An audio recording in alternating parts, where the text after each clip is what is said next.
രാവിലത്തെ കാപ്പിയോട് കഴിഞ്ഞ് കഴിഞ്ഞാൽ ഉച്ചാമ്പനി എന്തുണ്ടാക്കുന്നുള്ള ടെൻഷനാണ് കേട്ടോ. ഇന്നിപ്പോൾ പരിപ്പൊക്കെ കഴുകി നമ്മൾ കുക്കറിൽ ഇത് വേവിക്കാൻ വേണ്ടി വെച്ചിട്ടുണ്ട്. 2 പച്ചമുളക് കീറിയിട്ട് പാകത്തിന് ഉപ്പിട്ടിട്ട് അങ്ങോട്ട് വേവിക്കാൻ വെച്ചു. കുറച്ച് ഉണക്കമീൻ കൊടുത്തിട്ടുണ്ട് കേട്ടോ. അത് വറക്കാൻ വേണ്ടിയിട്ടാണ് ഇവിടെ കണ്ണൻകുട്ടി ഞാനും മാത്രമാണ് ഉണക്കമീൻ കഴിക്കുള്ളൂ, പൂച്ചിട്ട് കഴിക്കില്ല കേട്ടോ. അപ്പോൾ അത് വറക്കാൻ വേണ്ടിയിട്ട് കുറച്ച് എണ്ണ എടുത്തിട്ടുള്ളൂ. ബാക്കി നമുക്ക് ഇനി മുളകും പുളിയും വെക്കാൻ വേണ്ടിയിട്ട് മാറ്റിയെടുത്ത് വെച്ചിട്ടുണ്ട് കേട്ടോ. അത് വെള്ളം ഒഴിച്ച് വെച്ച് ഉപ്പ് പോകാൻ വേണ്ടിയിട്ട്. എന്നിട്ട് നമ്മൾ പുറത്തൊരു മുരിങ്ങാക്കൊമ്പ് നട്ടിട്ടുണ്ടായിരുന്നില്ല, കുറച്ചൊക്കെ ഉണ്ടായി നിൽക്കുന്നുണ്ട് കേട്ടോ. അതിലൊരു 4-5 എണ്ണം അങ്ങോട്ട് പിച്ചാന്ന് വിചാരിച്ചു കേട്ടോ. അല്ലെങ്കിൽ ഇപ്പം ഇന്ന് പരിപ്പിലേക്ക് ഇടാൻ വേണ്ടിയിട്ട് വേറെ ഒന്നുമില്ല. അപ്പോൾ അതൊന്നും ഒരു പിടി എടുത്തിട്ടുണ്ട് കേട്ടോ. വാടക വീട്ടിൽ ഈ മുരിങ്ങടല വെച്ചിട്ട് എന്താണെന്നൊക്കെ എന്നോട് എല്ലാവരും ചോദിക്കാറുണ്ട് കേട്ടോ. എന്തായാലും നമുക്കുള്ള കാലത്ത് നമുക്കത് എടുക്കാമല്ലോ. പിന്നെ വേറെ ആരെങ്കിലും വരികയാണെങ്കിൽ അവർക്കത് ഉപകാരം ആയിക്കോളും. നമുക്ക് ഒരു കറി ഇല്ലാതിരിക്കുന്ന സമയത്ത് ഇങ്ങനെ മുരിങ്ങിയ ചീരയൊക്കെ ഉണ്ടെങ്കിൽ വേഗം പൊട്ടിച്ചെടുത്ത് കറി വെക്കാൻ വേണ്ടിയിട്ട് പറ്റും. അത് വല്ലാത്തൊരു വൈബാണ് കേട്ടോ. അപ്പോൾ അരപ്പിന് വേണ്ടിയിട്ട് നാളികേരം, ചെറിയുള്ളി, നല്ല ജീരകം, പിന്നെ കുറച്ച് പച്ചമുളക് എല്ലാം കൂടെ അരച്ചെടുത്തിട്ടുണ്ട്. പരിപ്പ് വേവണ സമയം കൊണ്ട് അരപ്പും കാര്യങ്ങളൊക്കെ വേഗം കണ്ടി റെഡിയാക്കി മുരിങ്ങടയിൽ ഉണ്ടാക്കി വെച്ചിട്ടുണ്ട് കേട്ടോ. ഈ ഒരു ചെറുള്ളി ഉണ്ടാക്കുന്നത് നമ്മുടെ ഉണക്കമീൻ വറക്കാൻ വേണ്ടിയിട്ട് ചതച്ചിടാൻ വേണ്ടിയിട്ടാണ് കേട്ടോ. അതിലേക്ക് നല്ല ടേസ്റ്റാണ് വറക്കുമ്പോൾ ഈ ഒരു ചെറുള്ളി ചതച്ചിടുന്നത്. പരിപ്പ് വെന്തുനി നമ്മുടെ മുരിങ്ങടലും കൂടെ ഇട്ട് കൊടുത്തിട്ടുണ്ട്. ഒരു 5 മിനിറ്റ് കഴിഞ്ഞ് കഴിഞ്ഞാൽ മുരിങ്ങടലും വെന്തോളൂ. അതിലേക്ക് കുറച്ച് മുളക് പൊടി, ഇത്തിരി മഞ്ഞൾപ്പൊടിയും കൂടെ ഇട്ട് കൊടുത്തിട്ട് ഒന്ന് തിളയ്ക്കാൻ വേണ്ടിയിട്ട് വിട്ടിട്ടുണ്ട് കേട്ടോ. അതിന് അത് വേവട്ടെ. വെന്ത് കഴിഞ്ഞ് കഴിഞ്ഞാൽ നമ്മുടെ അരപ്പ് അങ്ങോട്ട് ചേർക്കാം കേട്ടോ. അരപ്പൊക്കെ ചേർത്ത് കുറുകി അങ്ങോട്ട് വന്നിട്ടുണ്ട് കേട്ടോ. ഈ ഒരു മുരിങ്ങടലയും പരിപ്പും ഉണക്കമീനും അടിപൊളി കോമ്പിനേഷനാണ്. എനിക്ക് ഭയങ്കര ഇഷ്ടമാണ് കേട്ടോ.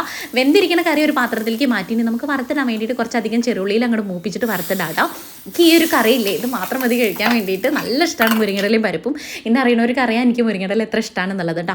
ആ ഒരു വറുത്തിടലിലേക്ക് കുറച്ച് മുളക് പൊടിയും കൂടെ ഇട്ടിട്ട് നമ്മുടെ കറി കൊണ്ട് താളിച്ചു. ഇനി ചോറ് വെക്കാൻ വേണ്ടിയിട്ട് കുക്കറിൽ 2 നാഴി ഇട്ടിട്ടുണ്ട്. നമുക്ക് 2 നേരത്തിനും കൂടി ഉള്ളതാണ് കേട്ടോ.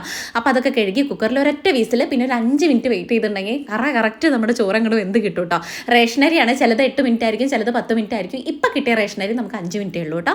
ഉണക്കമീൻ ഇതാ തൊലിയൊക്കെ കളഞ്ഞ് വൃത്തിയാക്കുന്നുണ്ട് കേട്ടോ. കുറച്ചൊരു പഴകിയ പോലെ ഉണ്ട്, എന്നാലും കുഴപ്പമില്ല. നമുക്ക് വറക്കാനുള്ള അരപ്പ് എന്ന് പറയുന്നത് മഞ്ഞൾപ്പൊടി, മുളക് പൊടി, ഇതാ ചതച്ച് വെച്ചിരിക്കുന്ന ചെറുള്ളിയും കൂടെ ഇതാ പുരട്ടി വെച്ചിട്ടുണ്ട് കേട്ടോ. ഇനി വേഗം നമുക്ക് വറക്കാട്ടോ. ഇനി ഇതും കൂടെ മൂത്ത് വരുന്ന ഒരു സ്മെല്ലുണ്ട്. ആ ചെറുള്ളിയും കൂടെ കൂട്ടിയിട്ട് നല്ല രസമാണ്, നല്ല ടേസ്റ്റുമാണ് കഴിക്കാൻ വേണ്ടിയിട്ട്. നിങ്ങൾ ആരെങ്കിലും ഇങ്ങനെ ചെയ്തിട്ടില്ലെങ്കിൽ ഒന്ന് ചെയ്ത് നോക്കൂ, എല്ലാവർക്കും അറിയണ്ടാവും കേട്ടോ. അപ്പോൾ ആ ഒരു മീൻ വേവണ സമയം കൊണ്ട് ഞാൻ എല്ലായിടും ഒന്ന് അടിച്ച് വാരി എടുത്തിട്ടുണ്ട് കേട്ടോ. നമുക്ക് ഉച്ചാകുമ്പോൾ തന്നെ അങ്ങോട്ട് തുടച്ചിടാം. ഇനി വൈകുന്നേരം ആകുമ്പോഴേക്കും വയ്യത് കഴിഞ്ഞ് കഴിഞ്ഞാൽ കുളി കഴിഞ്ഞ് കഴിഞ്ഞാൽ ഒരു ഭാഗത്ത് വെറുതെ ഇരിക്കാമല്ലോ. ഇപ്പോൾ പിന്നെ രാവിലെ വൈകുന്നേരം കുറേ പോലെയാണ്, ചൂടിൻ്റെ അങ്ങനെ കളിയാണ് കേട്ടോ. അപ്പോൾ അതുകൊണ്ട് തന്നെ ഞാൻ വേഗം തന്നെ തുടയ്ക്കാൻ വേണ്ടിയിട്ട് എടുത്തിട്ടുണ്ട്. എല്ലായിടും തുടച്ചെടുക്കാമെന്ന് വിചാരിച്ചു. ഇനി വൈകുന്നേരം നമുക്ക് ഫ്രീ ആയിട്ട് ഇരിക്കാമല്ലോ ഒത്തിരി നേരം എന്ന് വിചാരിച്ചിട്ടാണ്. അല്ലെങ്കിൽ ഇതൊക്കെ കഴിഞ്ഞ് കഴിഞ്ഞാൽ വൈകുന്നേരം ഇനി അടിച്ച് തുടയ്ക്കേണ്ടതെന്ന് വിചാരിച്ചിട്ടാട്ടോ. ഈ ചൂടിൻ്റെ ഒരു അയ്യരുകളെ കൊണ്ടാണ്. അത് കഴിഞ്ഞ് ഞാൻ വേഗം പോയി കുളിച്ചു. ഇനി ഫുഡ് കഴിക്കാൻ വേണ്ടിയിട്ട് നമ്മുടെ മുരിങ്ങയും പരിപ്പും ഉണക്കമീനും കൂടെ കൂട്ടിയിട്ട് ഞാനൊരു പിടി പിടിക്കുകയാണ്. നിങ്ങളെല്ലാവരും ഫുഡ് കഴിച്ചിട്ടുണ്ടായിരുന്നോ മക്കളെ? അപ്പോൾ നിങ്ങൾക്ക് വീഡിയോ ഇഷ്ടമാണെങ്കിൽ സബ്സ്ക്രൈബ് ചെയ്യുക, ലൈക്ക് ചെയ്യുക, ഷെയർ ചെയ്യുക, കമൻറ്റ് ചെയ്യുക. അതുപോലെ ഇൻസ്റ്റയിൽ കാണുന്നവർ ഫോളോ ചെയ്യാനും മറക്കരുത്. നാളെ കാണാം. Tata bye, see U.